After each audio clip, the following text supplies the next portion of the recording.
Well, hey, Embrace, I hope you're doing well. Today, I just wanted to take a few minutes to update all of you as a church family, and also just to take a few moments to thank God for all that He is doing. Last week, we turned 18 years old as a church, which does not even seem possible. And over the last few months, we've taken some huge steps. We've launched our brand new Embrace T campus, and several months back, we launched our new Embrace Westside campus as well. And I just want to tell you, God has completely blown us away. Just even in the last month, God has far exceeded all of our expectations, literally all of them at all 4 of our campuses. And for me personally, if there's one area in particular that God has exceeded my expectations, it's been in the number of people who have come up to me and in some way, shape, or form have just told me, God has changed my life. Like we talked about several weeks back, I've had so many people tell me, Adam, because of Jesus, I'm not the person that I used to be. And friends, hearing this never gets old. So today I want to share, though, some specifics when it comes to campuses, and then tell you why this matters. At our T campus this past Sunday, we opened up a brand new 3rd service, and we are so glad that we did because the turnout in T last Sunday was incredible. It was our biggest Sunday since our grand opening Sunday, and this 3rd service opens up so many new seats, which as we continue into fall and as we continue into December, we are going to need every seat possible. T friends, please consider attending either the 8 a.m. or 11 a.m. services. The 9:30 service in T is already full, and moving to one of these 2 services opens up more seats in the sanctuary, more room in the kids area, but also it makes the parking lot experience just a whole lot smoother. When it comes to T, thank you, God, for all that you are doing at Embrace T. Next up, our Westside campus. We launched our Westside campus back in May on Mother's Day. Well, Mother's Day is always a huge Sunday in churches in general. And then we jumped right into summer. And because of this, we knew that this fall was going to be an important time for our Westside campus. Well, this past Sunday, it was our biggest Sunday since our grand opening Sunday. Westside has fully exceeded all of our expectations. I can't believe it. Every week, hundreds and hundreds of people are coming. And once again, thank you, God, for all that you're doing at Embrace Westside. Our 57th Street campus, over the past month and really over the last 6 months, 57th Street has encouraged and moved hundreds of people to both T and Westside. To all of you who moved, I can't say this strongly enough, thank you. Thank you for believing in the heart of this church to reach one more person for Jesus and being willing to move to another campus. And I don't know how to say this though, but 57th Street, even though we've moved hundreds of people away, has already completely refilled back up with people. So much so that the 9:30 service this last Sunday at 57th Street was larger than any of our Christmas Eve services this last year. This is insane.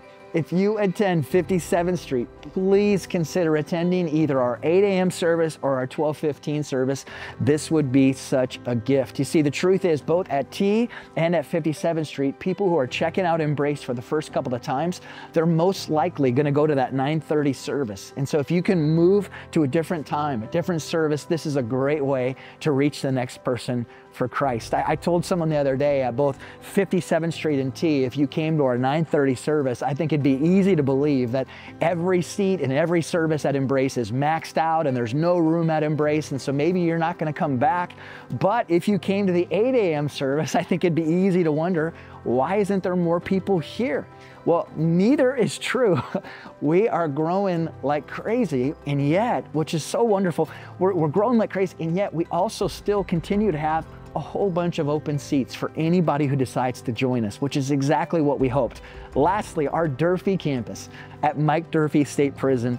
The Durfee campus is less than a year old. Every single week, we're seeing more and more men come to our services. And one of my highlights of the week is every Monday night or Tuesday morning, I get a text message from Chuck, our Durfee campus pastor, him just texting me to share a God story that has happened from this week's service. To put it lightly, the Durfee campus has been an absolute joy. Okay, so last thing I want to share, those are some of the specifics, and here's why these numbers matter. Here's why each of these campuses matter and what's happening there. Why does it matter? Well, first off, every single Sunday, including this last Sunday, we have thousands and thousands of people hearing about Jesus, hearing about how they can grow in their love for God, hearing about the abundant life found in Him. Over the past month, every single Sunday, I've had someone stop me and tell me, hey, Adam, today I started following Jesus. Just incredible. Secondly, why do these numbers at each of the campuses matter? Because every single campus is currently vibrant and growing. In the past, often 57th Street was growing, but because of the facilities we had, the others were kind of stagnant. Well, right now, all 4 campuses are vibrant and growing. It's amazing. Third reason, why do these numbers at these campuses matter? Because this means that our overall strategy as a church, which is us being a multi-site church, it is working, and it is working so well, and I thank God for that. Overall, just to hear this past month, each week, we are continuing to grow by over 30%, over 40% compared to a year ago, and every single one of these people coming matters so much to God. Friends, as a church, we've decided that we're not going to build one large building. Instead, we're going to be one church made up by campuses. There's not a main campus. One campus is not more important than the next. One church made up by campuses. And our 10-year goal is to reach 5% of Sioux Falls. And we're just thrilled that our strategy, our multi-site church strategy, it is working, and it's working so well. And I can't wait to see what God is going to do next. And so again, I just wanted to update you and also just take a moment to thank God for all that He's doing in and through this imperfect church called Embrace.